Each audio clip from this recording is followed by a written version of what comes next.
নমস্কার বন্ধুরা, আজকে বানাচ্ছি মুগ ডাল দিয়ে পেঁপে আলুর তরকারি। প্রথমে কড়াইয়ে তেল দিচ্ছি। প্রথমে কড়াইয়ে আলু আর পেঁপেটা ভেজে নিতে হবে।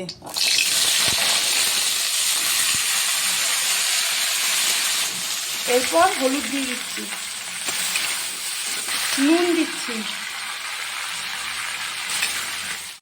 পেঁপে আলুটা ভাজা হয়ে গেছে। এবার তেলে গোটা তেজপাতা, গোটা জিরে, শুকনো লঙ্কা আর গোটা গরম মশলা ফোড়ন দিচ্ছি।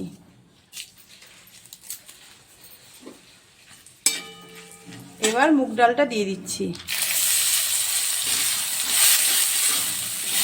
মুগ ডালটা একটু ভেজে নিতে হবে। মুগ ডালটা ভাজা হয়ে গেছে। এর মধ্যে দিচ্ছি আদা, কাঁচা লঙ্কা বাটা। এরপর দিচ্ছি টমেটো কুচি। এরপর দিচ্ছি জিরে গুঁড়ো। এরপর দিচ্ছি স্বাদ মতো নুন। দিচ্ছি হলুদ গুঁড়ো। এরপর ভেজে রাখা পেঁপে আলুটা দিয়ে দিচ্ছি। এরপর পরিমাণ মতো জল দিয়ে সেদ্ধ হতে দেবো।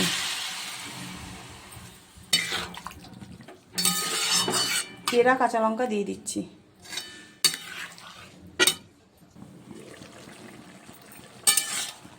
পেঁপে আলু আমার সেদ্ধ হয়ে গেছে। এবার স্বাদ মতো একটু চিনি দিয়ে দিচ্ছি।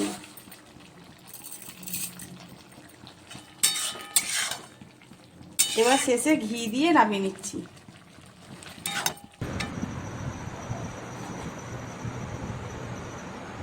রান্না কমপ্লিট। এবার আমার ছোট মেয়েকে খেতে দিচ্ছি।